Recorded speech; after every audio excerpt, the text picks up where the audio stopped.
GMGP, good morning, good people. Y'all could have been anywhere in the world, but y'all decided to wake up with us. You're sick. You're sick in the head. There's a lot of fantasy football shows out there, but I promise y'all, they not like us. Brock Bowers, you looked a little quicker than fast. What does that even mean? Redraft, dynasty, best ball, high stakes, we got you covered. And that's MVS and Justin Watson. With some of the dopest tools designed to help you cancel out the noise and dominate your leagues. If there's a white wide receiver named Antoine, sign me up. Maybe it's cultural. I don't know. In season or off season, rain, sleet, hail, and snow, comma, semicolon, period, next sentence. to bring you the most actionable and entertaining content on YouTube. You don't go buy the dip on the Titanic. Quarterback that you love, D-Bro. One of the best values in fantasy football. Prop bets with my man Jay Rich. Yes! Let's go! So wipe the crust out of your eye, get you a cup of coffee. It's time to wake y'all asses up. We're Ray And Jay. in the morning. My God. How good is Dude. he? How so good is he? Let's get it, GMGP. It is Friday, April 11th, 2025. Y'all decided to wake y'all asses up with myself and my co-host of the Wake Up with Ray and Jay show, my brother from another mother. Y'all know who he is, the Canadian himself, Jordan Richards. You can find him at your boy Jay Rich. Yes, we are back. And Kevin Fitz said, thank God I made it in time for the music. Thank God Jay Rich and I got all the technical difficulties and all the issues out of the way. Sorry about not being here on Wednesday, but we promise we got you covered today. We're going to do exactly what we're going to do on Wednesday. Talk about all the news today and the NFL draft, Jay. 2 weeks away. 2 freaking weeks away. Make sure y'all are pulled up day 1, day 2, and day 3 right here on the channel. We are going live every single pick, every single minute, every single situation, decision. Me, Jay Rich, Scott Connor, Shane Manila, John Bauer, Mitch Sorensen. We got you covered right here for the NFL draft. 2 weeks away. It's going to be a damn good time. But yes, Kevin, we are glad you are in the building. The trade curator himself, Ty DeClaire, he and Gabe have a phenomenal show on DDFFB, DD Fantasy Football on YouTube. Go subscribe every Saturday. He and Gabe are going through trades brought to you by our good patrons over at DD. You can sign up. Patreon.com/all gas or go to the website DD Fantasy Football. Get in the community, baby. Get in the community. AJ, what's happening with you? GMGP, how you doing this morning, my friend? Co-World TDE, I see you. We in this bitch, and yes, where's my man Jimbo at? Y'all know what it is. Freaky Friday, Feel Good Friday, F something up Friday. Just have a damn good Friday. We are glad you are in the building. Jay Rich, how you doing, baby? I'm good, man. I'm good. I was just laughing at Jameson's comment, Jay Rich representing the Justin Fields fan club. Oh man, we're not getting started. We've been back and forth with Justin Fields, but Ray, I have to be honest, and you can tell me if I'm wrong. Have I been more right or more wrong with Justin Fields throughout his entire NFL career? There's some parts I've been right. There's some parts I've been wrong. But I need your honest opinion. Have I been more right or more wrong when it comes to Justin Fields and my analysis of him throughout the year? Are you being like, we're 30 seconds into the show? Are you being serious? I didn't bring up Justin Fields. I am simply acknowledging the comments because I'm man of the people after all. You have absolutely been more incorrect on all takes Justin Fields related than correct. True. Absolutely. Simply not true. It is simply not true. I would not lie to the people on a Friday. Yes, we got a lot to talk about. What's happening with you, Moggs? What's going on? Devious Cards in the building. Good morning to you, Jay Rich. There was a little bit of news this morning. You know, we were out on Wednesday. Some technical difficulties on both ends. Both ends. Me, you. We figured some things out yesterday, but we are back like we never left. Disaster. We got mock drafts to talk about. We're 2 weeks away from the draft. Just how are you feeling in general? I see a lot of people in the space talking about how exhausted they are, how tired they are, how ready they are for this process to be over. How you holding up through it all, Jay?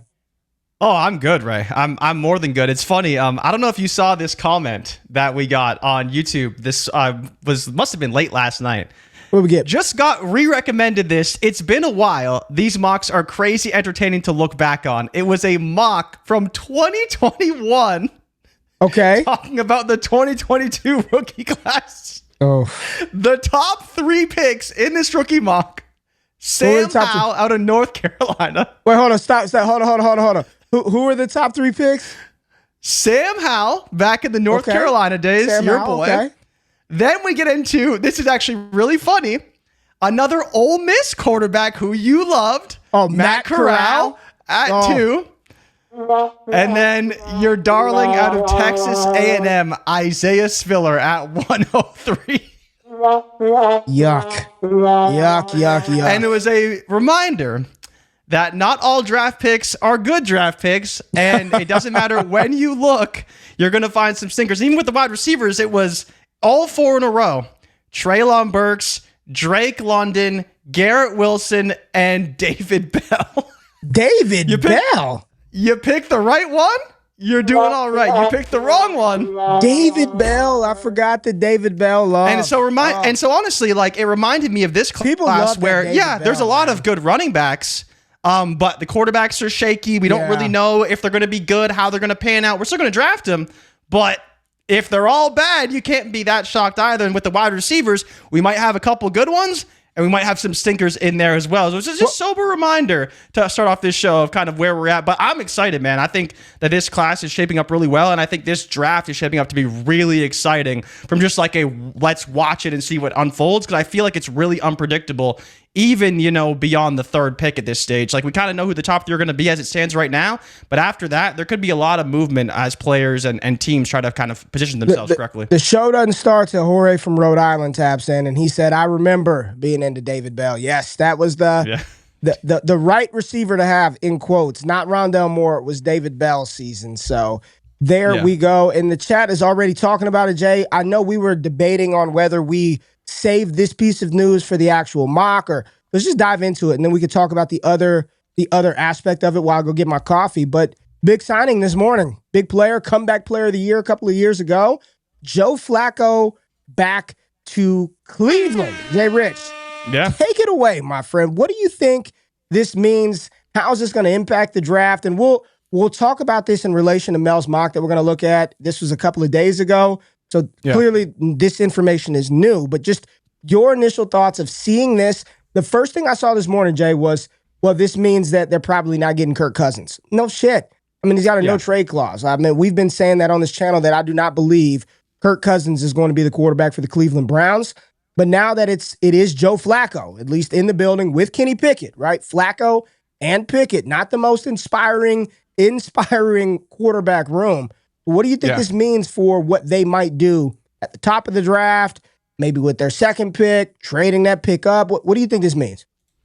Yeah, I think this is really interesting because there's no issue really with Flacco being on the roster. It's a $4 million contract, up to $13 million with incentives. And so when you look to what their plan is, I mean, is Kenny Pickett really going to be the answer at quarterback? Probably not, but he can compete with Flacco to try and get that starter's role. I think we all kind of expect Flacco to be the front runner as it stands right now with who's on the roster, but I also wouldn't preclude them from drafting a rookie quarterback either. Now, the issue is does this make them more in on Shedeur Sanders? Does it make them less in on Shedeur Sanders? It's kind of hard to say, but I'll be interested to see kind of where the odds shift potentially, because Sanders right now is still favorite to go to the Saints, and the Browns have kind of always been in the mix for a potential trade up later in the 1st round. Does this stop them from doing that? No, but maybe it leans them more towards the Tyler Shuck, the Jalen Milroe, the Jackson Dart if he falls to the 2nd round, rather than trading up for Shedeur Sanders. I think Stefanski knows what he has in Flacco. He's been successful in the offense at times, and I think he's also good as a backup quarterback as well that can fill in as a starter. So I think it probably gives you the most flexibility. It just doesn't necessarily provide a clear picture as to what's going to happen for the Browns moving forward. But Ray, how do you feel about Flacco being there? I mean, it's good for the pass catchers, but I'm curious what it means for the offense as a whole and kind of what their plan is. There was a lot of enthusiasm and excitement around Flacco to a degree last year when he took over for Anthony Richardson. A-Rich was so bad. It was like, let's just get a quarterback in the building that can complete a 5-yard out route. Let's get a quarterback in the building that can push the ball downfield and get in the vicinity of our wide receivers. However, what happened, Flacco wasn't that damn good. He wasn't that good. He was not great. May have been an upgrade from Anthony Richardson, which the bar was quite low at that time. But it wasn't like Flacco took the world by storm last season when he came in relief of Anthony Richardson. What does this mean for Cleveland? If right now I think he's the leader for the starting quarterback, I don't believe that would be Kenny Pickett. I think that Flacco would be the leader to start the season out. And this is a more advanced age stage version of what the Raiders had with Gardner Minshew, Aaron Rodgers in New York. You've got a veteran presence that can command an offense, that can run a huddle, that can lead men. But I don't believe there's any ceiling there. He can't move. Yeah. He's how old is Flacco at this point? Great career. He's 40-something years old. Yeah, he's pretty old now. I don't feel great about it. Again, it doesn't feel like it would stop them from taking a quarterback this draft. I just don't know about it too. I still am sitting here saying, if I'm the Cleveland Browns, the selection for me at 2 is Travis Hunter. That's the direction I'm going. And with Joe Flacco in the building and with the GM for the Browns continuously talking about Travis Hunter's skill set on the offensive side of the ball, you roll out an offense, their running game combination of Jerome Ford. I don't know if Nick Chubb was re-signed or not, but Jerome Ford, you've got Jerry Jeudy, David Njoku, and Travis Hunter as your wideouts along with Cedric Tillman. Yeah.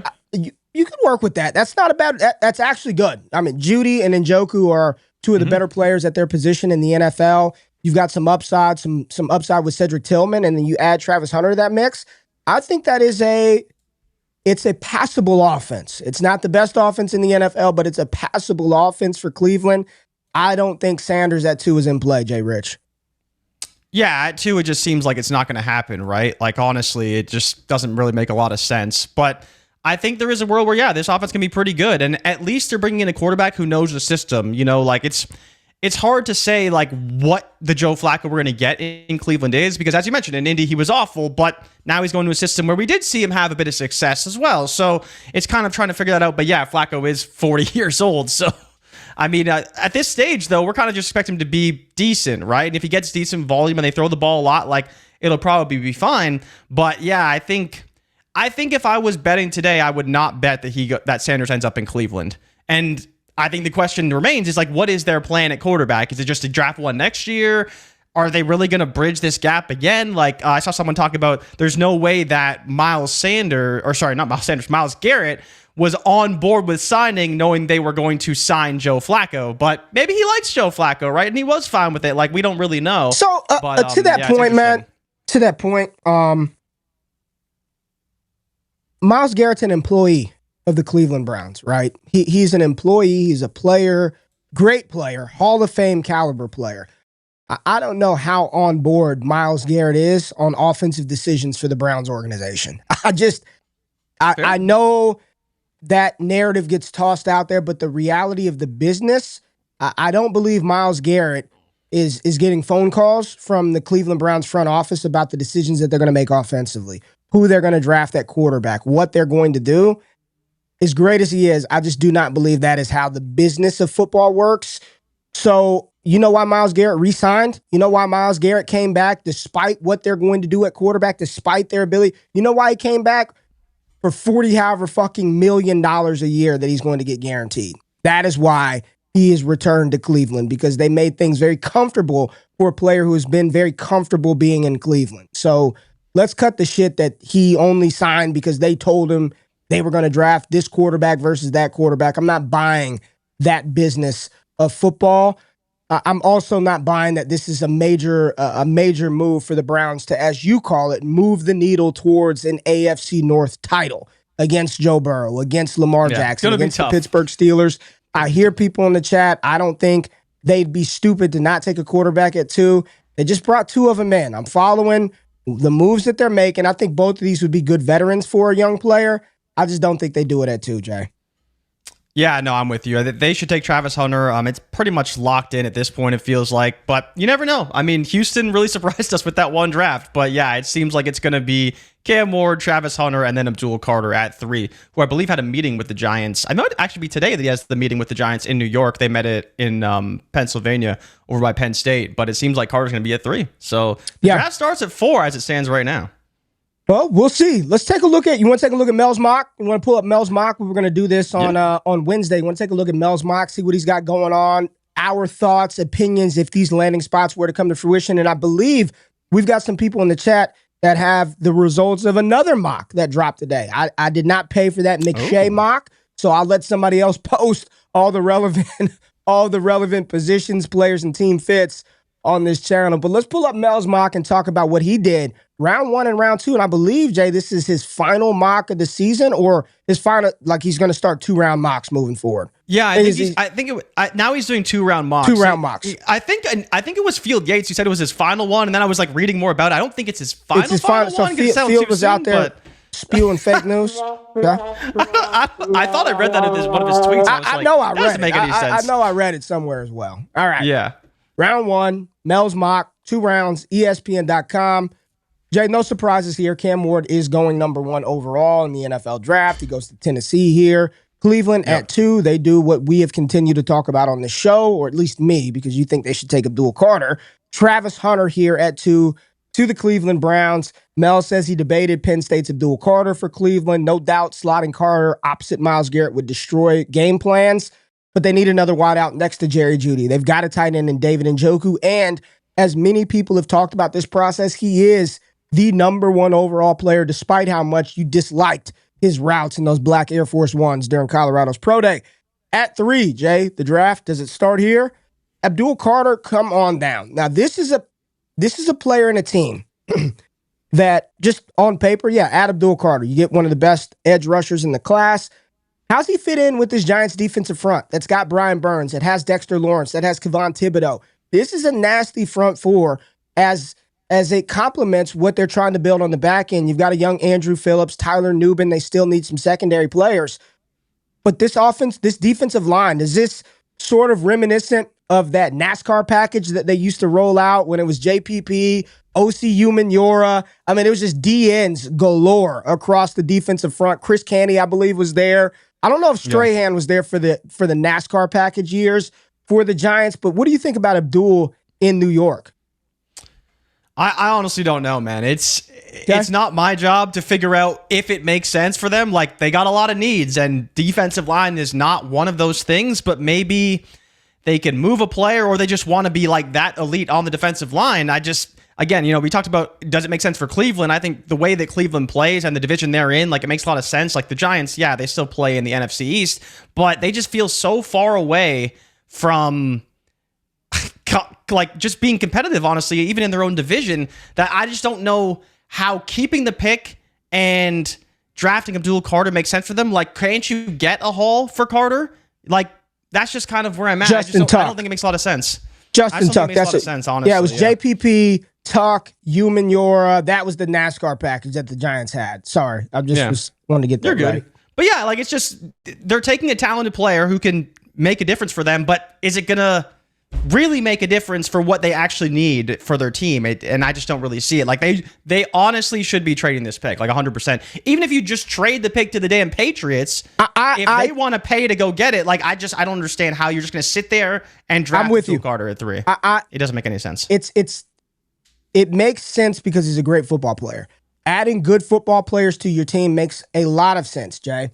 But I do agree with you. If I'm the Giants and Carter's there at 3, or even Travis Hunter, not saying you make the trade, but I'm taking this shit down to the final second. I'm using all 10 minutes and seeing, is there a way for me to get a quote unquote Godfather offer from the Raiders to jump up to 3, from the Panthers, from whatever but team even the wants Jets, to leapfrog, right? Like the Jets, whomever, the Niners. Panthers, I'm seeing all kinds of reports. San Francisco might trade up. I'm making the call, but Abdul Carter's a good player. I know you're saying it doesn't make a lot of sense. You add him to a defensive line of Lawrence, Burns, and Thibodeau, good luck. Oh, it's crazy. They're going to cause problems for opposing offensive lines. Now, who's the quarterback? Is it Russ? Is that who? Russ and Winston? I think they'll be cooking up some crab legs on the sidelines, depending on who's playing quarterback. Cooking crab legs. All right, let's go to your Patriots at 4. I'm so glad. Folks, aren't you glad we're finally at the point of the draft process where we're not talking about the best offensive lineman's arms being too short and he's going to have to be a goddamn center in the NFL? We're going to just kick Will Campbell in from left tackle all the way down, put him at center. Too small. I'm glad we've passed that. Will Campbell, best offensive lineman in this class, goes to New England. Unsexy pick, but he can be a cornerstone offensive lineman for your boy Drake May for the next 7-8 years. Be happy with Will Campbell. Mason Graham, goes to Jacksonville at 5, and then Ashton Can I Jenkins ask you about to this the pick, Raiders Ray? at 6. About which Sorry pick? to interrupt you. Which about pick? Graham. What about it? Do you think he's going to end up there?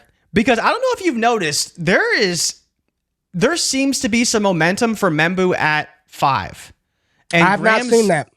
And I've not seen Graham's odds are slipping to go 5. I've not seen that. Like, he's minus 125 right now to go 5, but he's been as low as like minus 250, minus even probably about 175. But yeah, he's slipping, and Membu's the second option, which actually makes a lot of sense. Like, I understand they need Mason Graham, but like, if you believe Membu's a top tackle, and it's Membu and it's Mason Graham, Campbell. No, and Campbell, like, as your top 2 tackles off the board, like, I don't know. So I'd be curious to see if Jacksonville does go left tackle there, but everyone still has Graham there. He's been there for a long time, but don't be shocked if Membu ends up going at 5 on draft day. And Jalen Walker's the other one. He is like going. There's rumors of him going to New England at 4. Like, that's what we'll get to. That's what we're seeing with Jalen Walker, but he's definitely going in the top 8. 100%. We got this nice comment right here. Love this morning thing y'all doing. Appreciate you, man. Appreciate you. We love doing it. We love engaging with y'all, interacting with y'all. Show some love. Hit the thumbs up button on the screen. McShay had Jalen Walker at 5. McShay had Jalen Walker. Yeah, and McShay has been one of the big. Mock. Apparently, the McShay mock was free. Text me the link. To find it, but yeah. Somebody give us the link when we pull that shit up. We got a lot to talk about. I found a Reddit post with it.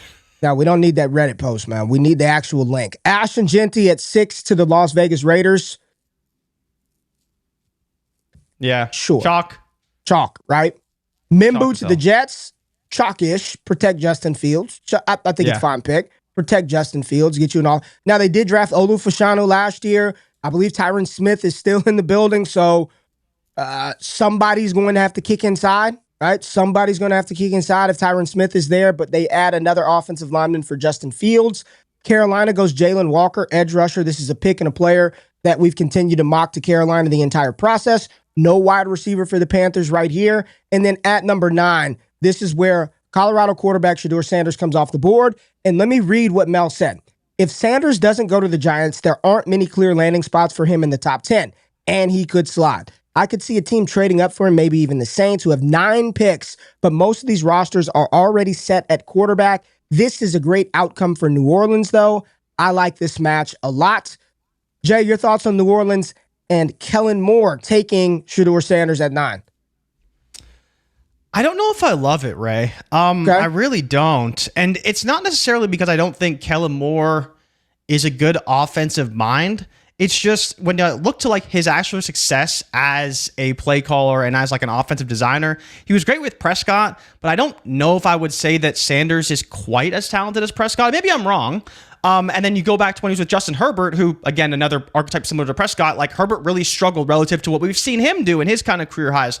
You know, he had a lot of success with Hurts, who is a very different style quarterback. But I'm just curious, like, do you think he can find success with a player like Sanders, who he hasn't really shown success with quite yet overall? And that's my only concern, really, with Sanders going to New Orleans. I really can't answer that question. I think it'd be a good fit. I think what this would do is allow Shedeur to sit his ass on the bench for a little bit. For at least a year, from Derek Carr. Say what you want about Carr and Rattler. Carr gets hurt. They've got NFL experience, right? Well, Carr gets hurt, injured. I believe on average every year there are 60-plus quarterbacks that start in the NFL on average. If you just look at the last like 5 years, I believe it's closer to like 66 quarterbacks every single year are playing in the NFL. So there's a good chance he will play, but I like this for him to come in. I'm old school, man. I'm of the sense that sitting and waiting and learning does not hurt you. So if you have to sit, wait, and learn a little bit, I think that is a fine outcome instead of tossing a quarterback who might not be ready from day one into the NFL fire and ruin him. More players are ruined in the NFL than are developed. I think this would be a good spot for Sanders. But as for Saints fans, I don't know if quarterback is their primary need. I know the defense was pretty damn rough. I saw somebody in the chat say 9 picks, Kendre Miller equals replaced for the Saints. Let's move on to number 10, and I love this pick from Mel Kiper, my tight end 1. He has been my no matter what player. The Chicago Bears draft Tyler Warren at 10. Wow. Jay, let's go straight to fantasy overreaction land. Tyler Warren goes to the Bears. You have expressed your profuse love for DJ Moore and how fan-fucking-tastic he is.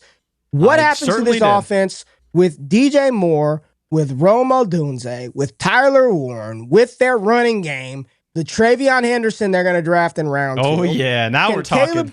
Can Caleb Williams and his new-look offensive line support this great tight end out of Penn State? How would you feel about Tyler Warren as Ben Johnson's first pick as an NFL head coach in Chicago? Like this, I feel this would be very good for Tyler Warren.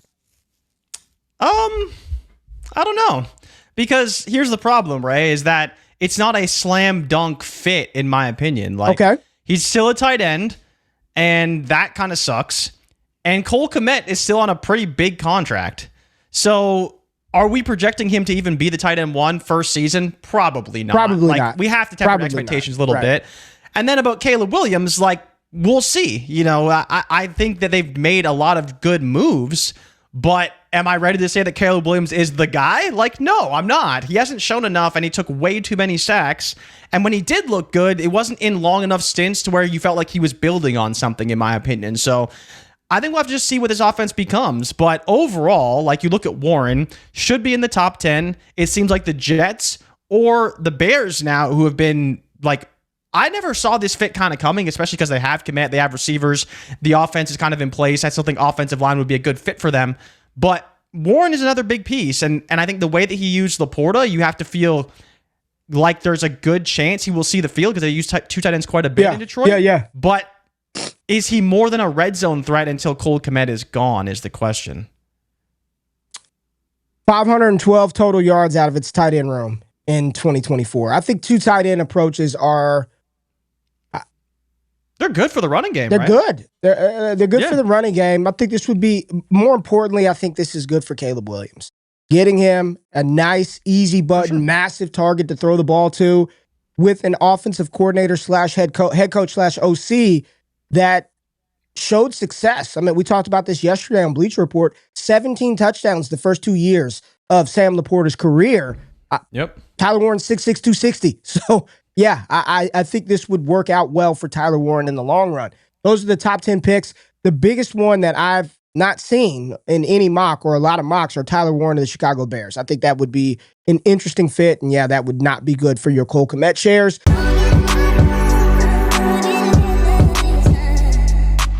Welcome in, everybody, for another stream over here on Bleacher Report, NFL Daily. You can find Jay Rich and I every single week here on this app. The moment I say it, they'll say, oh, yuck. And it's got to be Najee Harris, right? It's That world is in an alternate timeline somewhere in the multiverse. It ain't here on Earth 616 or whatever. It ain't here. Jay Rich and I are on every single Thursday, 7 p.m.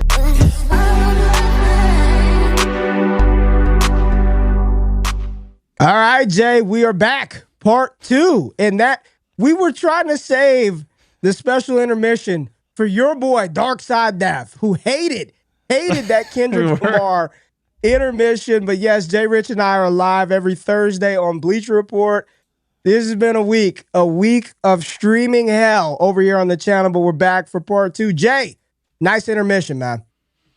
Appreciate it. Thank you. I hope everyone likes the music. I hope everyone likes a couple changes we made.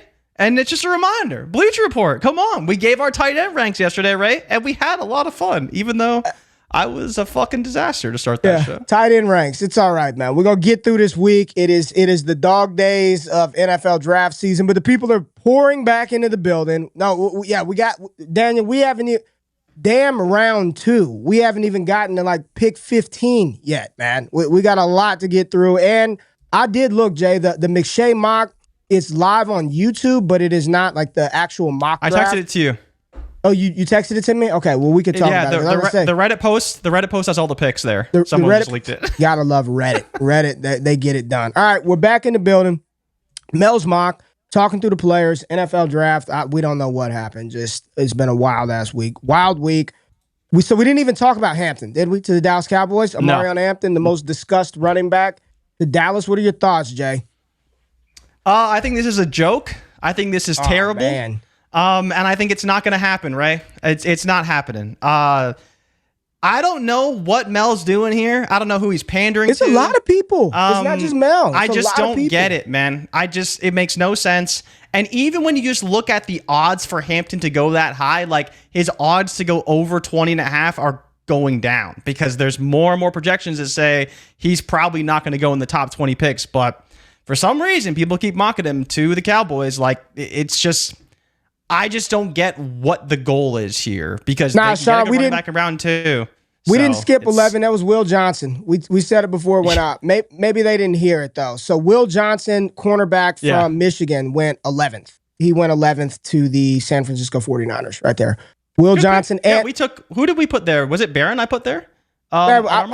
Will Johnson and Barron. I think in your mock you took Jahdae Barron. I think you took Jahdae Barron in your mock, but I mean, Will Johnson has been a common player, team, pick fit with the 49ers on this channel. So Will Johnson went 11th. You don't like the Hampton pick at 12 at all. Is it just the depth of the running back? Is it the depth of the running back class? Like, why do that? Certainly.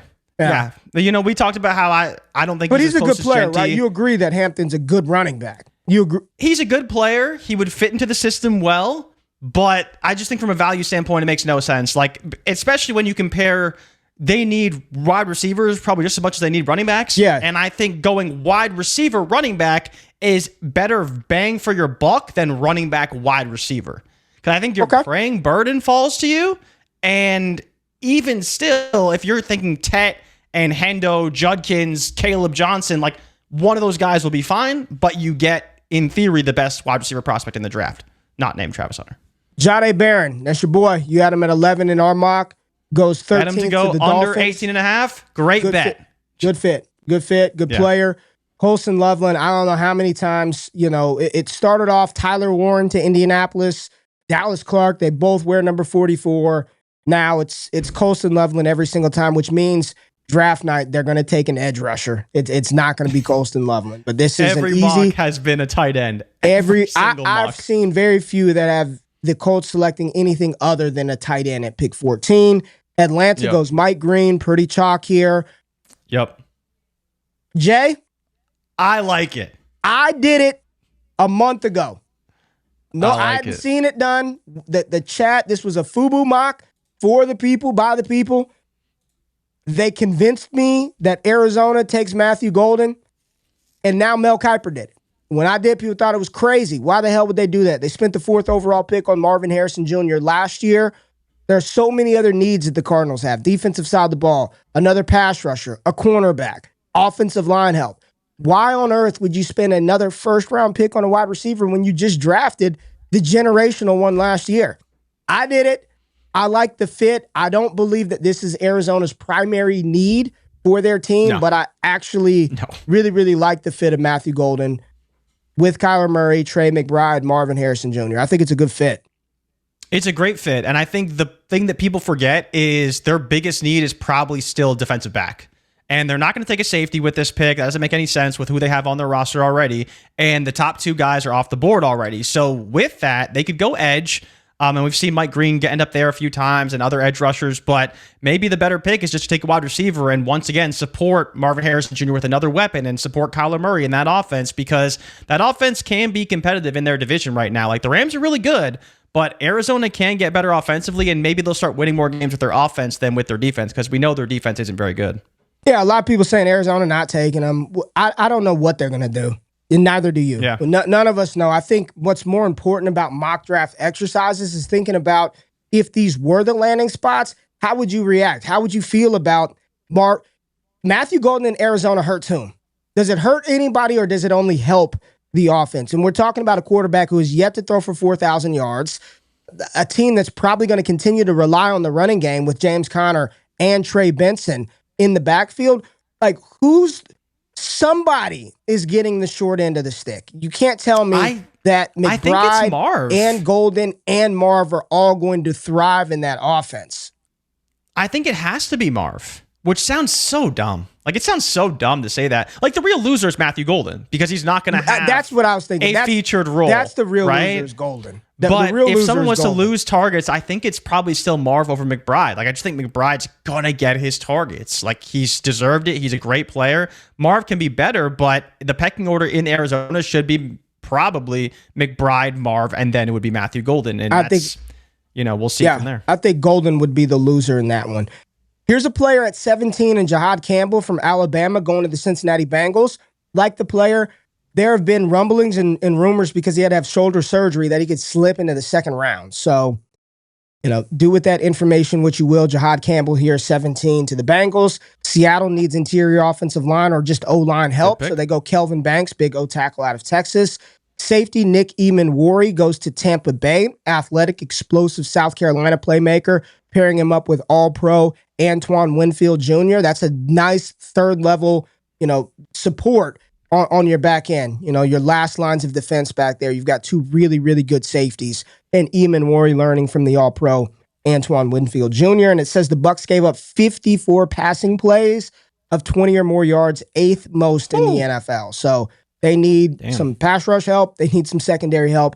Eamon-Wari fits a big need, and he's a big, explosive, athletic player. Tetairoa McMillan, T-Mac, goes to the Denver Broncos at 20. This is another player and a team and a fit that we've continued to talk about. I think this would be a really good fit for McMillan, learning from Cortland Sutton. You've got an ascending offense with a young quarterback, and he complements what they have. And if this were the pick for the Denver Broncos, my sleeper, sneaky, just offensive playmaker that I would want is some Marvin Mims. They're going to take deep shots. We saw him consistently be able to generate yards down the field, those deep passing attacks. I think with two big wide receivers on your outside, Marvin Mims could find a lot of success in this Denver offense. So I like Tet at 20 to Denver. You also have the Pittsburgh Steelers taking Derek Harmon at 21. Gray Zabel, center guard out of North Dakota State, goes to the Chargers at 22. No D tackle, no tight end. You've got a center guard going to protect Justin Herbert and open up running lanes for Najee Harris. Green Bay gets Mykel Williams out of Georgia at 23. Good pick. Donovan Jackson, a player I believe should be a first-round pick, guard out of Ohio State, goes to Minnesota. Good for Aaron Jones. Good for J.J. McCarthy with the Vikings getting big Donovan Jackson out of Ohio State. We just get offensive linemen back-to-back right here because Houston goes Josh Connerly. You got to protect C.J. Stroud. We know that has to happen. And then at 26, Mel had the Los Angeles Rams drafting Jackson Dart, quarterback out of Ole Miss. I believe it was yesterday, Jay, or the day before yesterday, that the Rams have come out and said they've done little to no work on quarterbacks. Did they really say that? What are your thoughts with Dart here at 20? We had this conversation in our Discord, and here's the conversation.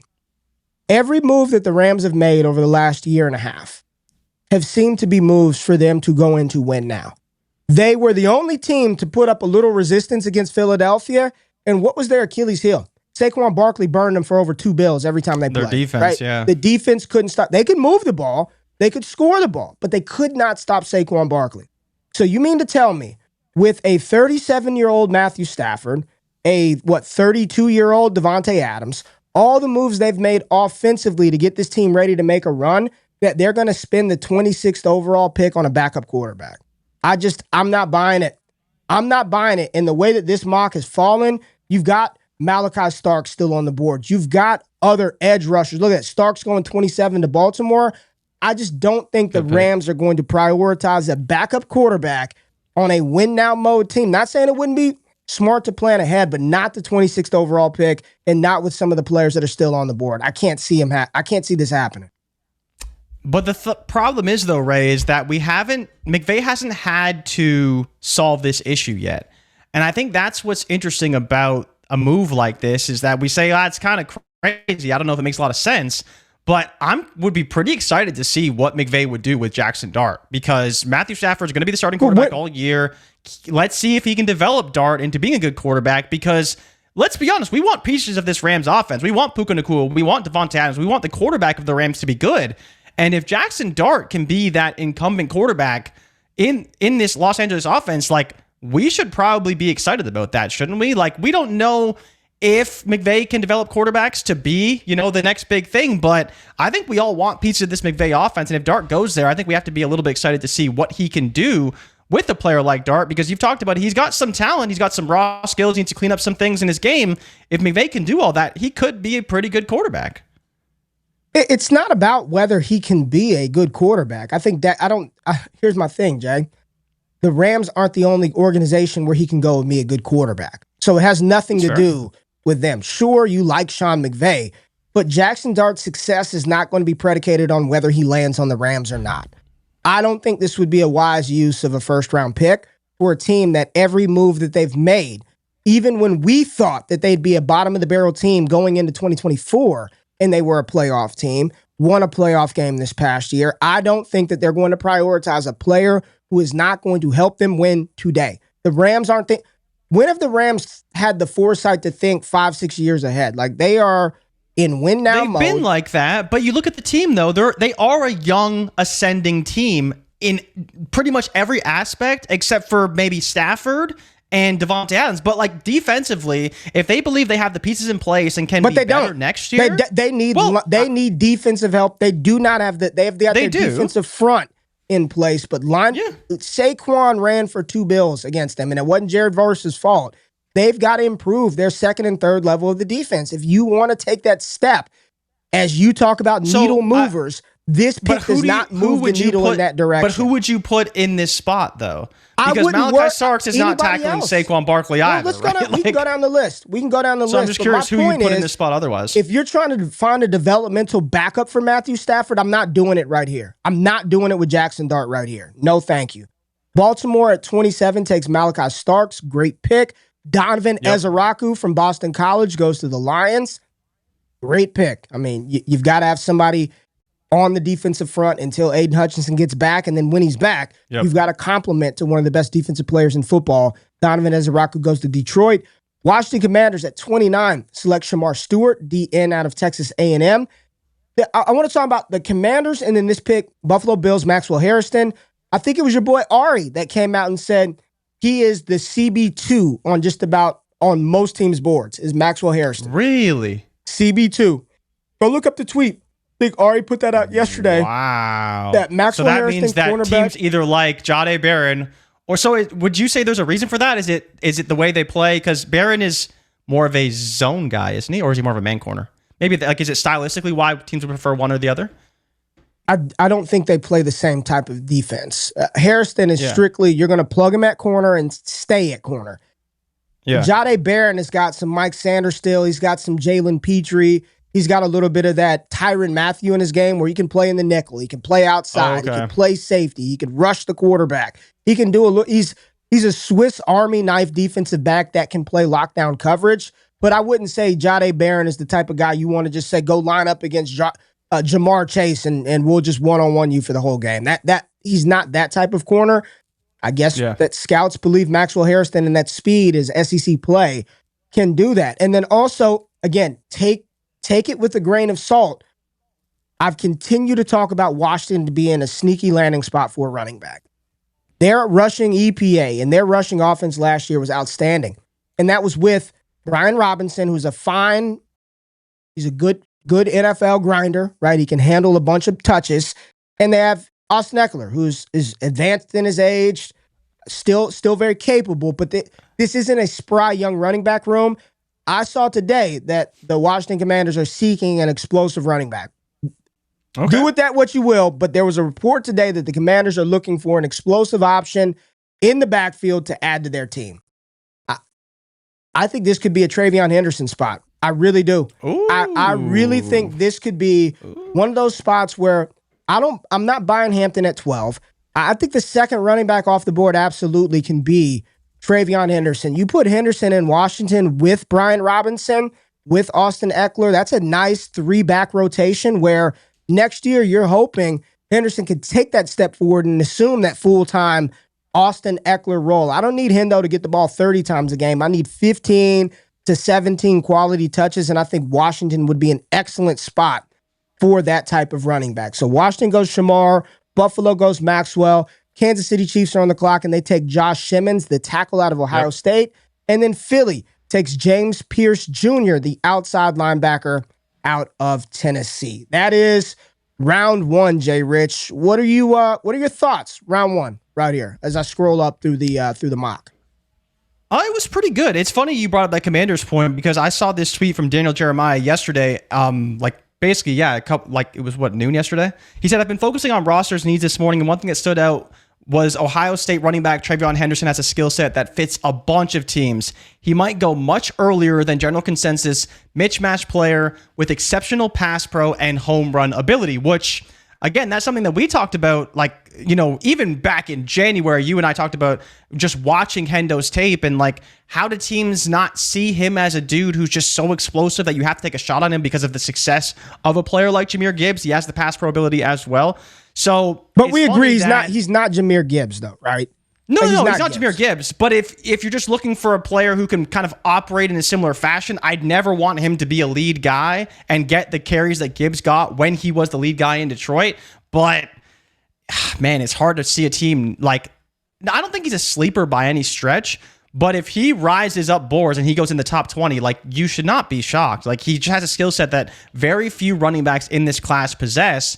And I think that's what makes him unique and what makes him desirable. Not necessarily that he's this super polished, 3-down running back who can grind it out games for you. It's that compared to everyone else that he's around and his peers, there's not too many guys quite like him. You could take Caleb Johnson or Quinshon Judkins or Omarion Hampton. They all are very similar in the way that they win and the way you'd probably use them depending on what scheme you're using. You may prefer one over the other, but Henderson is a much different skill set in my opinion. So I'd be interested to see how teams view him and where it ultimately goes. Yeah, at pick 11, if you guys missed it because the stream had stopped, pick 11 was Will Johnson going to San Francisco, cornerback out of Michigan. Garrison says Henderson is my RB2 in the class. I think a lot of people, feel that way. You hit the nail on the head, Jay. His explosive skill set and his ability to keep his quarterback clean on third downs. That is... Yeah, that's big. I know people shit on him because he ran a piss-poor 40 time, but in 2022, that is one of the things that jumped off of the tape with Kyron Williams was how good he was on third downs, his pass protection, the want to, his ability to keep his quarterback clean. It didn't get him drafted high because he was pretty damn slow and unathletic looking, but once he got an opportunity in the NFL, he didn't relinquish that role, and now we're going on, 2 straight years of Kyron Williams over 1,000 rushing yards and being a Pro Bowl player. Yeah. He was, I believe, 4th in total carries with over 300. He's a workhorse as any workhorse is in the NFL right now. All right, let's go round 2. Round 2 of this mock. We've got QBs back-to-back. Tyler Shuck out of Louisville goes 33rd to Cleveland. Jalen Milroe at the top of the second to the New York Giants. Let's just start and stop there. In this mock, Travis Hunter went 2nd overall to Cleveland, and Abdul Carter goes 3rd overall to the Giants. Would you... Milroe, Shuck. I don't think Tyler Shuck is very good. I'll just say that. He's an old quarterback. 26, going on 30. I keep the words that are used to describe his athleticism is a clumsy athlete. A lot of injury history, turning 26 this year. I'm not buying it, Jay Rich. You know what I can't get out of my brain, right? 26-year-old, I can't get Brandon Weeden out of my head right now because it was these same rounds that in the 20s, however many years ago, drafted 28-year-old Brandon Weeden out of Oklahoma I'm just not State. buying it. Not at 33. I can't buy it, even if it's on sale. So Tyler Shuck, 33 to Cleveland. Great play fake, though. Great play fake. Got a great play action game. He's got a great play fake. And when he pulls his head up from executing the play fake, he doesn't know what's going on at that point. He's just like, holy shit, here they come. Jalen Milroe at 34. Would you feel any better about Milroe? I'm intrigued, Ray. I'm intrigued. It's wide open. The QBs are only on board for one season. I mean, the coaches are getting fired either way. So someone's going to have to take that job and take on the Jalen Milroe project. But I'm intrigued. They got some weapons. They could draft another receiver next year if they believe he's the guy. They could just straight up replace him if they feel like it. I don't mind him going and being coached under Dable. I think. Whoa. We got to fact check this one. I like this comment right here. J. O'Connor. Jahmyr Gibbs wasn't even Jahmyr Gibbs before Jahmyr Gibbs was drafted. You can't speak that over here because he was my RB1 for a very long time in the process until it was kind of the consensus thought that Bijan would be the first guy. there are some people who've been on Jahmyr Gibbs since he was at Georgia Tech. Legitimately returning kicks at Georgia Tech. He's been a dude. He had been that guy prior to the draft. I'm not really intrigued. I just don't think he's very good. I just don't think he's very good, Jay. He can run around. I just don't think he's very good. So the Giants will be in Q. Just stop running around. You know what's going to happen? You're just putting him in a box. You know what this draft feels like for the Giants, honestly? Abdul Carter, safe, great pick with your first pick, 3 overall. You take a project quarterback at 34. Joe Shane and Brian Daboll are out of there by week 8. They are done for. It's not going to make them any better. You don't take a quarterback at 3 because you're not going to be around, and we don't want to have to deal with the fallout of having to have a new head coach work with this guy that you took at 3. Jalen Milroe, pick 34, costs nothing, so the new guy coming in can give a shot with him, and then we can draft another quarterback in 27 if we need to. This would feel like the white flag has been waved, and Shane and Daboll are out of the building after the season. But don't you want to just I know the owner has to sign off on moves and stuff, but don't you want to see the Giants just go completely rogue? Trade next year's first round pick, trade this second, trade up, do a whole bunch of crazy stuff, knowing that if they don't make it work, they're gone. They're absolutely gone. With a draft start like this, I'm going to tell you right now, as good as Abdul Carter is, as good as he is, they're finishing 3rd at best in the NFC East. They're finishing in last. With Russell easily. Wilson, they're not beating the Cowboys with these guys. At best. They can't even beat the Cowboys as bad as the Cowboys are. They can't. Tennessee at 35 takes Femi Oladejo, the outside linebacker from UCLA. So right here, this is a traditional Luther Burden spot, wide receiver spot for Cam Ward. They go edge rusher at 35. Emeka Egbuka goes to the Jacksonville Jaguars at 36. Not bad. They need a receiver. They need another receiver. And I think Emeka Egbuka, I know people won't like this because everybody's got to be a team's primary wide receiver 1. I think in Jacksonville, he would be an excellent complementary wide receiver to Brian Thomas Jr. BTJ is still the unquestioned primary. He is the alpha. He is the number 1 option for Trevor Lawrence. But you've got a good number 2 option that you can work with alongside Gabe Davis and your tight end Brenton Strange. I think this is a really good fit for Egbuka at 36. Can I give you it wasn't a comp from Dane Brugler, because I was reading his beast about Emeka Egbuka. Yeah. And he said he thinks he has a bit of Rashee Rice in his game. Power slot. And that got me excited. Yeah, because that's slot. what Emeka Egbuka can do. He can operate in a similar fashion to Rashee Rice. And I think that is really exciting because you have Liam Cohen, who had so much success with Chris Godwin. You get him a legit power slot like Godwin. Oh my God, that's a great role, hand glove fit, and probably going to be great in year 1. I love this fit. If that's how they deployed him, it'd be great. I'm with you. I agree. Raiders are on the clock. They take Carson Schlesinger, linebacker out of UCLA. Good pick. The New England Patriots, man, what a pick. Luther Burden, Jay Rich. Perfect. You like it? If only we could get a good pick in the first round, we'd be cooking. But stop it. Yeah, Luther Burden. Luther Burden is a great pick. Slot receiver, will fit the offense well. I think McDaniels would actually do. I think he's going to do really well with a player like Burden. Burden and Diggs. Diggs. It's not a bad start. Hunter and Henry. We still got Kendrick Bourne coming back from injury. Kendrick Bourne, Hunter Henry, Pop Douglas. Pop Douglas is probably donezo. Jalen Polk, if he decides to show up, He's still out there. He's still out. I love this. But yeah, I love the pick of Burden. It's great. You're giving up on your boy Boutte? No Kayshon Boutte? Yo, straight up, if we're going to be real honest about Kayshon Boutte. Be real honest. Him and Drake May got some chemistry.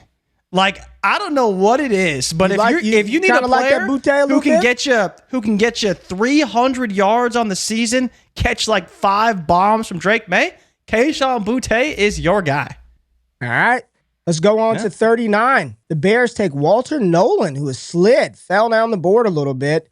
Some concerns about Walter Nolan, apparently, but the Bears get a nasty defensive tackle to pair next to Grady Jarrett, who they got away from the Atlanta Falcons.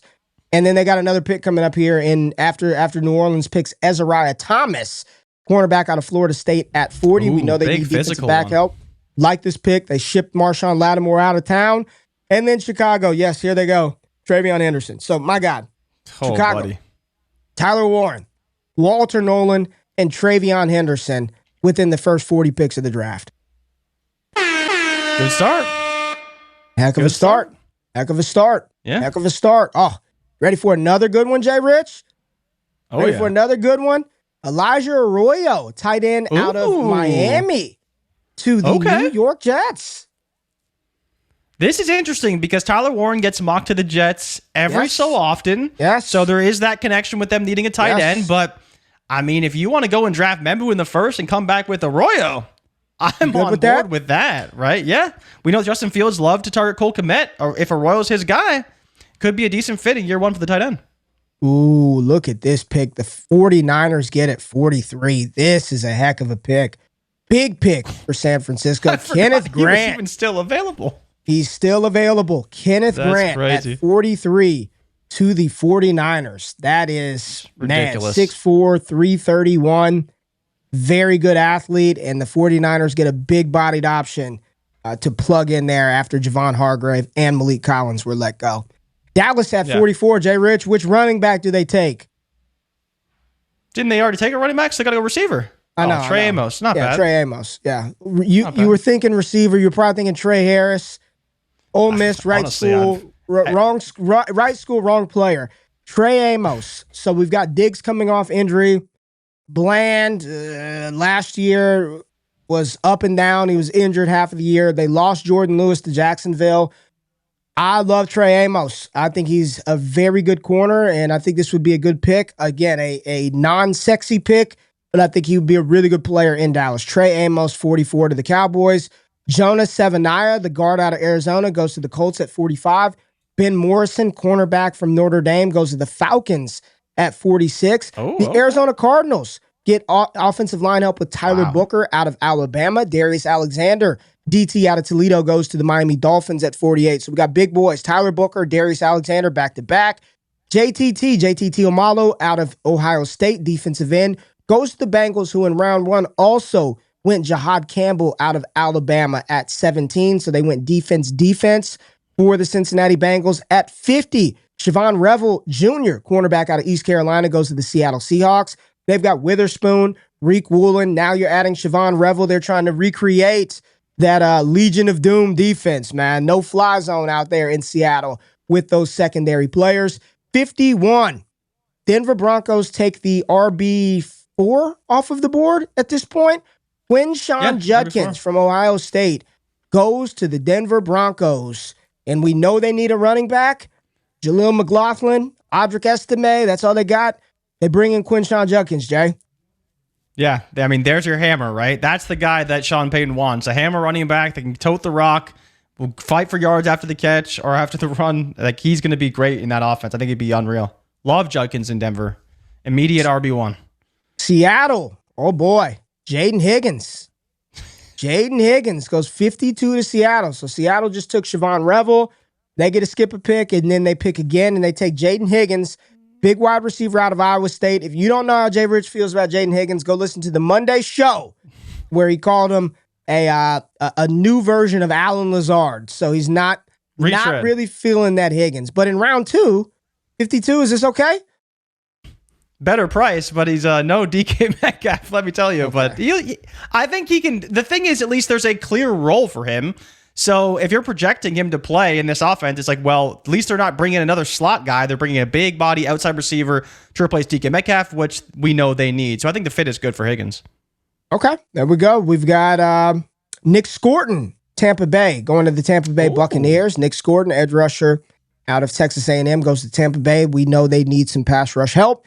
Jack Besh, wide receiver out of TCU, goes to Green Bay. I like the fit of Jack Besh in Green Bay. I don't think Besh is going to be an all-pro type wide receiver, probably not a Pro Bowler, but I just think he's a really good player. He's going to help in the run game. He's going to make physical grabs. He's going to be able to go over the middle, something that, Christian Watson can't stay healthy. He's recovering from an ACL tear. They only use Jaden Reed on orbit motions. They throw it to him down the field every other game. I think Besh would be a nice complement to this offense. Might not be good for those Dontavian Wicks truthers if they're taking Jack Besh here at 54. Love this pick by the Chargers at 55. Mason Taylor, one of my favorite players in this draft class. goes to the Chargers. I know they got Tyler Conklin in the building, so you may have to wait a little bit, right? I don't think Mason Taylor just steps in and Tyler Conklin goes away. This would be more of a year 2 play for me. Year 2, I think Mason Taylor, as Conklin probably is on a 1-year deal, would be the time where he would step in. Yeah. Just kind of like Trey McBride. Year 2 is when he really started to assert his dominance. But I love the fit with Justin Herbert. You've got Ladd McConkey. You've got a good tight end in Mason, a good tight end too, and Mason Taylor. I would like this fit, Jay. Yeah, no, Mason Taylor would be a great fit, especially because he'd learn from a really good, because I believe Hayden Hurst is also still on the roster. Okay. So having those two guys to learn from, I think would be great, especially because Hurst is a really, really good blocker. But Taylor, I think, can fit right in. And especially if anyone gets hurt, which both those guys have been hurt at times throughout their careers, then Taylor can step right in and kind of assume that role in the offense. But I wouldn't rule it out, Ray. We weren't really so sure what was going to happen with Ladd McConkey, and he went out and smashed in year 1, right? So if they do decide to take an offensive weapon like a Mason Taylor, maybe there is a shot that he plays quite a bit, and their plan for him he might. as a starter. Listen, all I'm trying to do, it's not whether he's going to play or not.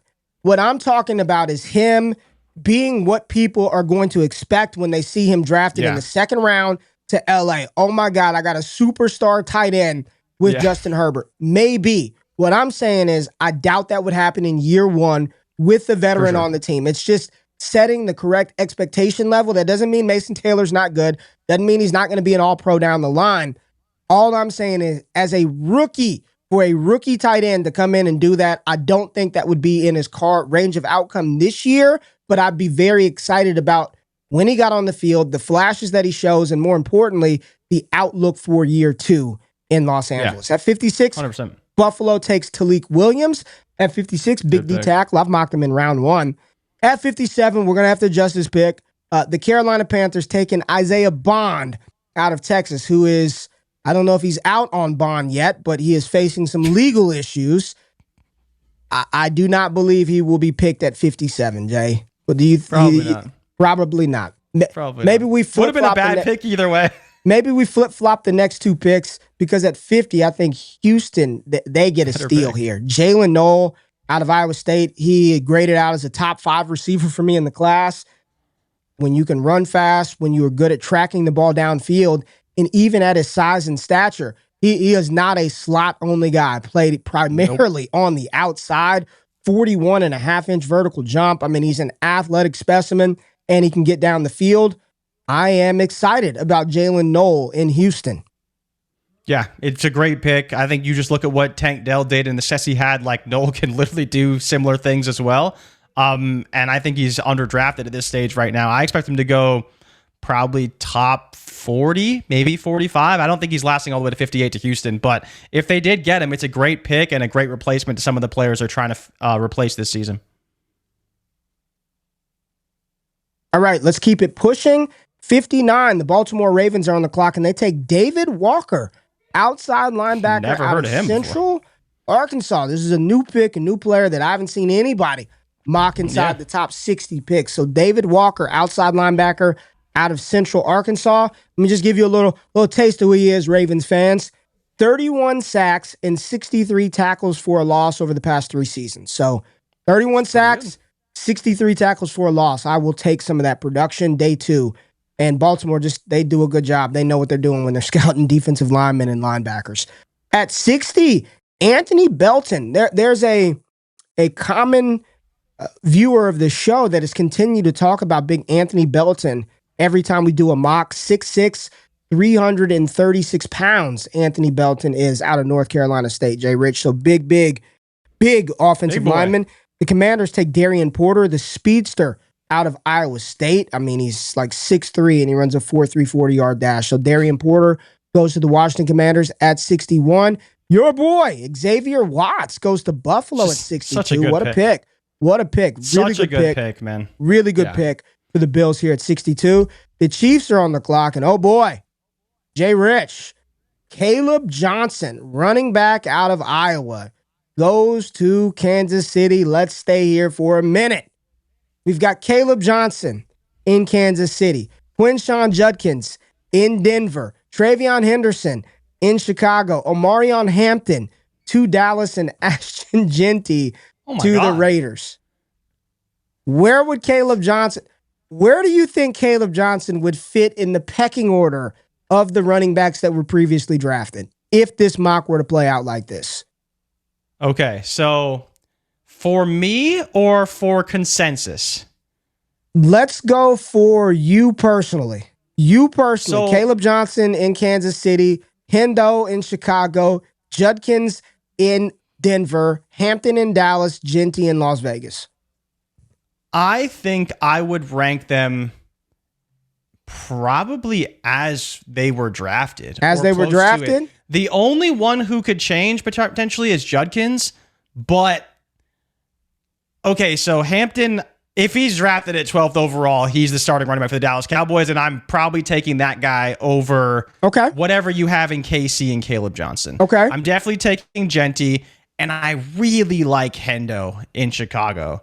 Like, if you're telling me I'm getting a Ben Johnson running back versus what I imagine is a split backfield in year one for Caleb Johnson. Who's he splitting with? It's close. Pacheco? Yeah, he'll split with Pacheco. Man, they didn't even want Pacheco on the field. Is he going to assume the passing down work, though? Because I don't think he will. So he's Kareem Hunt? You're basically praying he's Kareem Hunt. And they do have Kareem Hunt on the roster. I think that's But you're basically praying he's Kareem Hunt. Can you think he can be Kareem Hunt?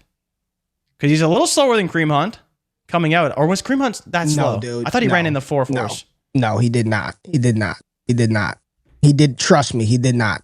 He was a third-round pick. I think he ran in the 4.5s, 4.6s. And we're talking about Kareem Hunt now, who's 700 pounds. Well, yeah, I get that, but... So... where would you rank Caleb Johnson? Because you're a big Caleb Johnson fan. And the other thing I don't know is, do they run a lot of zone in KC? That's the only other question, because he's more of a zone runner.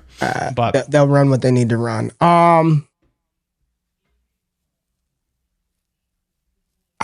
I don't know, man. I feel like the problem is that you're trying to balance, are we going to get out over our skis or are we not? Right. I don't want to get too excited. We still have the CEH scars. Like those are never going away. Genty those would are be scars. one, right? Doesn't matter how. Genty is one. Yes. Genty is one. So talk to think you can explain make to people about Hampton, because where are you at with Hampton? High draft capital, and it actually is a good situation. Like, it really is. But maybe you don't like the offense. Or what do I give a shit about the capital for? Running back, the way that people feel about running backs, they got like a 2 to 3 year cycle. Unless you are Gibbs or you are Bijan Robinson, you got about 2 to 3 years. I mean, look at how good Kyron Williams has been for people in fantasy football, and people are already sick of him. Man, he's not that good. Trade him. Look at Breece. Look at the reaction that people have to Breece Hall today. 2 years ago, you couldn't tell anybody he wasn't the second coming of, the next great fantasy football rusher. So it'd be Genty one. I don't know, man. 2 is up for grabs. I think. But where would you? What is your heart telling you? Like, how do you think you feel about it that happened? If Henderson at 2. I fucking love Henderson. I think I'd go Henderson 2. Dallas is all Hampton, Johnson, Judkins. Hampton, Johnson, Judkins. So you're pretty much in line with me. I don't think Judkins is going 80% of the touches. They're using him on first down, second down, third down. I still think Jaleel McLaughlin would still have a big role in that 100%. offense. 100%. So this idea that Johnson is not going to get any play time and Judkins is going to get all of it, I would probably take the player that I would probably take Johnson over Quinshawn. So he'd be in that 3-4 range for me. It's a great outcome. If you're sitting there and you got like the 104, 105, 106, 107, I think this is a great outcome if Caleb Johnson were to land in Kansas City. And I think that would be pretty telling if Kansas City spent this pick on Caleb Johnson. Like, they're telling you what we kind of want to do and what we believe Isaiah Pacheco's future might be, which I think he's on the last year of his deal as well. I think Kareem Hunt's got a 1-year deal, and Isaiah Pacheco is on the close of his rookie deal because he was a late round pick. Final pick in the mock, Kevin Winston Jr., safety out of Penn State, goes to the Philadelphia Eagles. They lost C.J. Gardner-Johnson, and we've mocked safeties and defensive backs to Philadelphia all throughout the process. Those are 2 rounds from Mel Kiper. It took us 3 damn streams to get through that, but we got through it, and we've got McShay's mock, right? We got McShay's mock? Yeah, we still have McShay's mock to get through as well. But yeah, his is only 1 round, and because we just did a full mock, we can get through it pretty quickly. But yeah, McShay has some interesting thoughts here as far as his mock goes. All right. Well, I'm going to pull it up, and we are going to talk through it. We're going to talk through this mock from McShay. So it's just a round 1 mock, right? Round 1 mock? Yeah, it's just 1 round, and that's it. All right. Well, let's pull it up. I'll pull it up on the screen. I'll share the screen, and we can pull it up. Let's see how it looks. We don't have it all formatted for this. Let me zoom out, zoom in for us. McShay's 3.0 mock. Here it is. We've got the Titans take Cam Ward. Browns go Travis Hunter at 2. Giants take Abdul Carter, so it's the same as Mel. We've got Will Campbell for Jalen Walker. There's a change up. Jalen Walker goes 5th to the Jags. The Raiders take Ashton Genty, and then Armand Membu. So it's pretty chalk outside of the Jaguars, flipping Mason Graham for Jalen Walker. The Panthers then in return take Mason Graham at 8, and the Saints take Jackson Dart at 9. At 10, you've got Tyler Warren going to the Bears. So this is pretty much in line with what with what Mel Kiper said. They flip-flop Jackson Dart and Shador, so no Shador inside the top 10. Warren is the same. Membu, Campbell, Carter, Hunter, Ward, and Genty. Yeah, no, I think it's interesting to see him have Dart go higher than Shador. And then the other little piece of new that was mentioned in this post was that he talked about Jackson Dart a lot at 7. I believe is it McShay, the one who has the ties to the Jets organization, so he usually nails the Jets pick every year? I forget which analyst it is, but there's an analyst out there, and it might be McShay who nails the Jets pick like every year because he's very connected to them. I honestly don't know. I don't know. At 11, Will Johnson goes to the 49ers, so that was the same as Mel's mock. So far, this is a Mel Kiper mock. At 12, the Dallas Cowboys take Tedoror McMillan. Dolphins take Shamar Stewart at 14. Colston Loveland goes to the Colts at 14. And then the Browns trade back up to 15 to take Shador Sanders. So you pair up. I know it's a narrative, kind of stretching and reaching for the news. But I think one of the things that can at least help Browns fans move past the debacle of Deshaun Watson is not just getting the Heisman Trophy winner and a player that many think is the best player in this class, and it's not even close, Travis Hunter. It's pairing Hunter up with this college quarterback. You know, you get Shador and Hunter on the same team. I think people get excited about that. And with the signing of Joe Flacco, I don't believe that there is pressure right away to play Shador, whether that's in New Orleans or in Cleveland. So you've got time to let him grow and develop and learn a little bit behind Joe Flacco. And I do not think Kenny Pickett is going to be a serious contender to be the quarterback for the Browns. At 16, the Arizona Cardinals. I mean, Matthew Golden. I'm just going to say Mel and McShay looked at my shit. They watched that Wake Up with Ray mock, and they took my picks, Jay Rich. Cardinals take Matthew Golden. Again, is something there? More people are saying this. Is that an indictment on Marv? Is that just the way that the NFL is going? Just score points any means necessary, you know? Score points any means necessary. It like you said, you did it, and I hadn't seen anyone else do it, and now it seems to be the pick. It's very interesting. Market mover, what I expected at all. Yeah, you are a market mover. That's true. Pumping that stock, man. Pumping that market, manipulating it, baby. That's what we do over here. 17. The Bengals take Mike Green at 17, so another common picking player. Seahawks take Kelvin Banks. Bucks take Jahad Campbell. Broncos take Omarion Hampton. Nothing new. Like, flip them around. Mock this week versus last week. Same players in the same spots. 21, finally something new. The Steelers take Nick Eamon-Wari. I remember earlier in the process going through some mocks and Malachi Starks falls, Nick Eamon-Wari. I'm like, man, why not pair Starks up with Minkah Fitzpatrick? That'd be nice on the back end. Now, did you see TJ Watt posting the deuces? The deuces running off the field? Yeah, there are odds right now for his next landing spot, and I believe the Patriots are the odds-on favorite to get TJ Watt. Go look it up, Jay, because clearly you have. Whoa, go search this as I go through some of these picks. I'm not bullshitting you. There's a TJ Watt posted on his Instagram or Twitter or whatever it was, him running off the field, chunking up the deuces, and then the next thing you know is who would trade for him, and there are odds for his next team, and I believe New England is in the lead for that right there. So once you find it, just interrupt me. Talking. Chargers at 22 take Donovan Ezeraku out of Boston College, edge rusher for Jim Harbaugh. Packers and Mykel Williams, common player and team fit. Giants, wow. You know what I'm saying? Giants making moves. Okay. That's crazy. We're going to entertain it now. So in this mock, the Giants took, in McShay's mock, they took Abdul Carter at 3. Then they trade up from 34 to get Milroe. Was terrified that the Vikings and the Texans and the Rams would take that Milroe. Somebody might steal that Milroe, and they could not wait until pick. Think about how dumb this would be for the Giants. So Think about how fucking stupid this is, right? So the Browns have already traded up, right?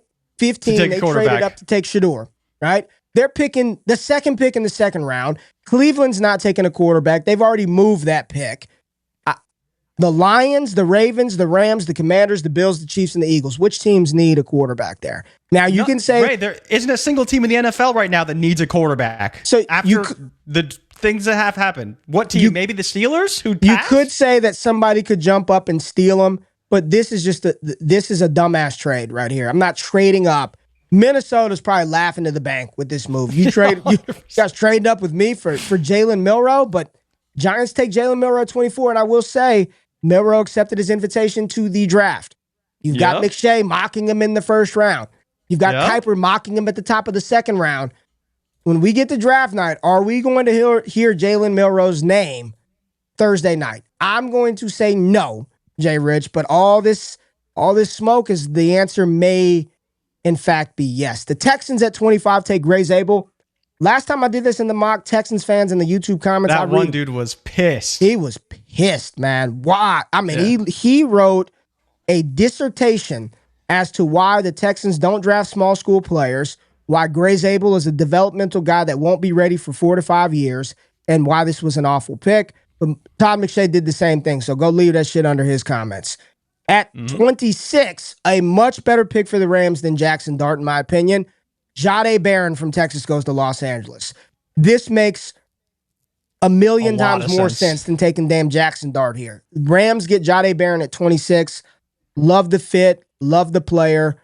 Great pick by the Rams. What a steal. 27, the Ravens take Derek Harmon to solidify the interior of that defensive line. Lions take JPJ, James Pierce Jr. Commanders take Malachi Starks. The Bills take Maxwell Harrison. The Chiefs take Walter Nolan. And the Eagles go with Kenneth Grant so they can just have like 1,000 pounds of beef up front with Grant and Jordan Davis in the middle. Got to replace Milton Williams somehow. Good Lord. A pretty good option. Good Lord, Philadelphia. That is McShay. And he only did one round, Jay Rich, one round? Yeah, that's it. What are your thoughts here? What'd you think? It was very much sexy, but I think it makes sense. Especially at the bottom. It looked a lot like Kiper's. It looked a lot like. Here's the thing. At this point, what is it? April 11th. All these damn mocks are going to look the same. At this point, they're all going to look the same. Milroe in round 1 was the big thing, right? Shador, Jackson. So we had 4 quarterbacks in round 1.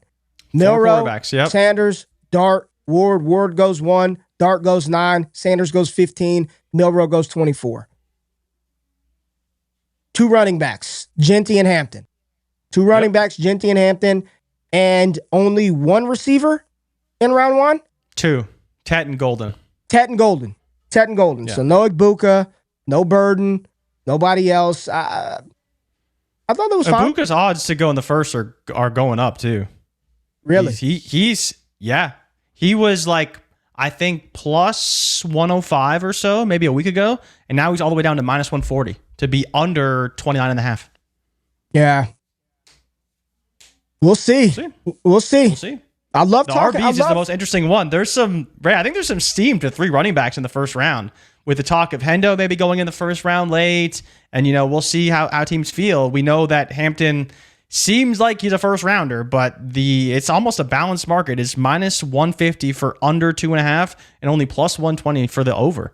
So we may be getting a rise in running backs once again this year, with some guys creeping into the first round. Colin said McShay did this in part of the draft invitation for Jalen Milroe. Yeah. I just think it's you didn't need the trade. I mean, you're trading, and then the teams that are behind them are the Texans, the Rams, the Ravens, the Lions, Commanders, the Bills, why not just trade Eagles, up to 32, right, or something like that? Yeah, I don't think you got to trade. This was forced. McShay knows better. That was forced. Yeah. I'm not buying the Giants are trading up 10 spots to take Jalen Milroe out of fear that he's going to be selected. I'm just not buying that. The Browns trading up at 15 with Atlanta to take Sanders. We'll see how that plays out. Plays out. I do think that trade makes a lot more sense for whatever team, because the chances that he is grabbed feel a little higher than Milroe being selected, sure. With the players behind him. But interesting mock, pretty chalk. But there it is. We got some comments in the building. Now let's pull up the comments, man. What is this? Kurt Benkert. Well, we shout out to Kirk, man. We did a show. Bleacher Report co-host over there. Mentioned the Steelers trading TJ Watt to Dallas for Dak. Thoughts on that trade? Yeah, he did. He mentioned trading TJ Watt to Dallas for Dak and pick 12. But we'll see. Then you can draft Shador at 12, right? Hey, I'll tell him to his face. Kurt was off of that shit when he made that comment. No, thank you. Trading Dak for TJ Watt. Dak and at first. Dak and 12 for TJ. I'm gotta trade that contract. He wants that Joe Milton to go ahead and go get it, huh? That Joe Milton. Yeah, that's throw the ball 80 yards. That's a big no. And Dak has a no trade clause, so it ain't happening. We got a super chat from Zach Jan. Shout out to Zach. What's happening with you, baby? Appreciate the super chat in the building. Dynasty Superflex Start 11 was offered Rice and Pearsall for Rome and JMO. Owner is holding hard to any counters. Would you take? What you think? Appreciate you. 12 Superflex Start 11. Would you rather have Rashee Rice and Ricky Pearsall or Rome Odunze and Jameson Williams? Who's two receivers would you rather have? Who, you said the best player in the deal? It's probably Rice. Probably a healthy Rashee Rice. But do you want Roman J-Mo, who probably pretty solid wide receivers? I'd probably take Roman J-Mo over Rashee Rice in his ACL and Pearsall in this current stage right now. I would take Roman J-Mo. If you can absorb not needing Pearsall to be good and just kind of taking the shot on maybe he can be the wide receiver 1 or 2 in San Francisco, then fine. But if you need 2 starters, then you kind of have to hold for Roman J-Mo. So if you're trading Roman J-Mo away, you're not replacing J-Mo with Pearsall. Like, that's probably not going to happen. At least I wouldn't bet on that. But I love getting Rashee Rice. I love Rice too. But I think Pearsall's going to be good. I think Ricky would be good, but what you drafted Rome for, and I'll be honest, what we saw in flashes from Odunze last year was pretty good. There's some good flashes that, I'm just asking you, where would Rome rank in this class? If you had to think. Wide receiver 1. No doubt. It's him. It'd be him versus Hunter. There would be no talk of Tet. There wouldn't be. Right? Like, Tet is barely going drafted wide receiver 1 in this class. And this wide receiver class stinks, especially with what we're projecting right now. But not draft capital. Not what you know about Odunze now, but as a prospect, you think he'd be the top. Absolutely. The top receiver? You look at where he was drafted this past season, right? He was drafted top 10? He was like 9 or something. Okay, let me ask you another one. Worthy. So where would Worthy be? I think Worthy would probably go in the top 15 in this draft. I think he'd be, because he would. The hard part is how do you compare traded up for him, right? Did KC trade up for Worthy, or did they traded with Buffalo, I believe? Didn't they trade up to Buffalo's pick and Buffalo traded down again? Because KC drafted Worthy, I believe, with Buffalo's pick, right? But Yeah, I I'm think looking like right now. it's the hard part is like how do you quantify worthy in this class when Worthy's spot was taken by Matthew Golden and Isaiah Bond, and like now Matthew Golden is the new Texas receiver who's going to be drafted really, really high. But I think if you just look at both players, you'd probably still take Worthy 28th over overall. Matthew Golden. Yeah, 28th overall. So it was the trade with the Bills. Yeah. Where would he rank? Where would X Worthy rank in this class? I think he'd probably be wide receiver. Well, in this class, I think he would just replace Matthew Golden. So I think he'd be wide receiver too, probably behind Hunter. Behind Hunter and Ted. I think he'd still be behind Ted. I don't think he'd be behind Ted. I don't think so. Really? Man. Okay. Especially after he dropped that. NFL, they get hard on for speed too. He runs a 4.21 Texas. I know, but they didn't. But it didn't show up in the draft capital. Yeah, like we've seen it for sure, but it didn't quite show up in the draft capital, even in a better wide I think there'd be receiver more of a class. debate. I think you'd have people being like, But I guess to your point, I mean, you got Neighbors, you got BTJ. Like, that's what I'm holy saying, shit, that man. class was good. So that's what I'm maybe saying. He was held down a bit. Worthy was. Yeah. I think. My Maybe top opinion 15. was, I said it initially. Maybe yeah, top no. 15 And as you initially, think through it, think about who went ahead of him. It was BTJ, and it was Rome, they were clear Neighbors, of Worthy, and it was Marv. Clear. So Yeah. I think he got pushed down some because he was in such a strong class. But you throw ISO Worthy in this one, I don't think there's no question which Texas receiver Rome, you'd rather BTJ, have. Marvin, Neighbors, all clear of Worthy in that class. Very clear of Worthy. Yeah, maybe top 15. Maybe ahead of Ted. I don't know if I... Okay, here's the last one. It's close, though. So this is so hard. Jay Connor said, are you saying redrafting today what we know? You can't... I try not to do that because if we do what we know, then you take Ladd over everybody. BTJ 101. It's so hard to do. It's so hard to put your mind in what we felt about these guys during that time frame. So the last comment, where was it at? Somebody said Ladd. What about Ladd? What about Ladd? You can't. It's a different profile. I think Ladd would be behind. I think Ladd would be. It's not about what we know with Ladd now. I think a lot of people were still a little bit. Let's see with Ladd. Even when he Ladd's in Abuka land, I think, right? Would be in this class. Yeah, I think he would be. I think Ladd as a prospect would have been behind Tet and Golden, and he would have been discussed in the. He'd be competing with Egbuka range. Egbuka range. I think so as well. Yeah. Just trying to put our mind in. I think Abuka's kind of in his own tier right now, and you go Burden after that. Maybe Trey Harris, Jaden Higgins is kind of working his way into that Abuka tier at the back of the first. Now, of the second. I mean, it's easy to do what we know now, right? If you're like, I know what Worthy is today, I know what Ladd is today, I know what Neighbors, and but it's putting your mind in what your thought process was during the process. I think Ladd would be a little behind. But I think the hard part, Ray, is like you said with Worthy, is how much was Ladd held down by the talent ahead of him, right? Like this is people forget, like this wide receiver class is so good, and it's just the NFL got it right in a lot of ways. Like they really did. Every pick was really, really good, and a lot of guys panned out in this class. So it's like you throw them in another class. Who knows how high they'd be drafted. Especially at wide receiver, Jay Rich. Like they really, like the receiver class in 2024 Worthy worked out. It's really like Coleman was still good, but not great because he got hurt. He was still good. But man, you got a lot of hits. And you still have Bowers, who went high and played like it, right? Like, I mean, think about this, dude. I'm going even. We got Jalen McMillan, right? In round 3. We got Jalen McMillan in round 3. Troy Franklin, he showed promise this year. Franklin, he showed a little promise. I'm not saying these are all-star players.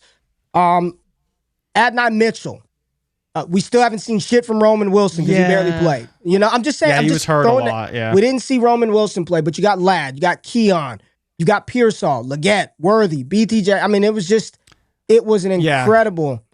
And even the lower you get, you got usable weeks out of Jordan Whittington. Like Jordan Whittington played for the Rams. I'm not saying he was great, not saying he's an all-world player. Malik Washington from the Dolphins in round 6. Yeah. If you missed on wide receiver in this class, Devon Bailey in the 7th. Devon Bailey in the 7th round. He was the third to last wide receiver. People are talking about Coker, right? Undrafted. Coker, undrafted. Yeah, What a Leggett is looking like a rough pick for the Panthers once again. Another stinker in the second round for the Panthers. And that was your boy. You pumped him up to the high heavens after that Senior Bowl. Yeah, I like Leggett. He's a good player. All right, man. So let's go to the comments real quick, see what else. Don't sleep on McMillan. Nah, we ain't sleeping on me. We are not sleeping on Jalen McMillan. I think we are big fans of his game. Yeah. Jay Rich, go ahead and hit the music, man. Hit the music. Hit the music. We made it. Dear God. What a week. Woo! What a week. Tried to give you like It's two over. shows in one because it's just been chaos all week long. I do have it, right? What do you have? Boy, baby. Oh boy, baby. Boy, baby. Did you see the TJ Watt stuff I was telling you about? Did you see the TJ Watt Yeah, stuff? crazy news. Crazy. Yeah, crazy news. Hopefully we get it. Hopefully we get it. All We right. need it. We appreciate y'all being in the building. Leggett did go in the first, didn't he? Who, Leggett? Yeah, you forgot? Stinky. I 1, forgot. 2, Yeah, they 3, traded up 4, for him, right? 5, 6 receivers in round one. And then it's what's crazy, 6 receivers in round one, and 3 of the first 5 picks in round 2 were receivers with Coleman, McConkey, and Jalen Polk. Yeah, fucking Jalen Polk, man. Oh my God. Man. Yeah. Hopefully he can be better in year 2, but oh my God, that's looking like one of the worst. I don't even think he had 100 yards this season. I don't think he had 5 catches this year. He had 12 receptions. He had 12 catches, 87 How yards. do you whiff so badly? He didn't even have 100 yards in 15 games. Football, Like man. Ray, Football, man. I could go out there and get you 87 yards in a full season. Like, that is possible. It is unlikely, but it is possible. We appreciate y'all Jesus being in the Christ. building. October. Who you got winning the Masters, Jay Rich? Justin Rose, because he is balling. First round leader and started hot today. He is probably going to win. Any good baseball on the weekend, Jay Rich? The people love those MLB takes on this show. I haven't looked at the lineup today, so no, nothing yet. All right. But watch some Ohtani, people. Come on. Watch some Ohtani. We appreciate y'all being in the building. Thank y'all for rocking with us all week. NFL draft in 2 weeks, and we will be up bright and early this Monday, 9 a.m. Eastern Standard Time. Make sure y'all wake y'all asses up with me and Jay Rich. Stay tapped in, Bleacher Report every single Thursday, NFL Daily, and come join the community. Tonight on DDFFB, we are doing a live rookie mock draft. Me, Scott, Shane, Dynasty Theory, Brett. I think it's like 8 of us that are going to do a live mock on DD Fantasy Football. So make sure you're subscribed over there. Jay, anything you want to say, people, before we get out of here? Nah, have a good weekend. Enjoy some sports. Watch the Masters because the Masters is great. And we'll see y'all next week with hopefully 3 shows and no issues. Hopefully. But until we love next y'all, week, man. we're Hit out. that subscribe button. We out. Peace. Peace.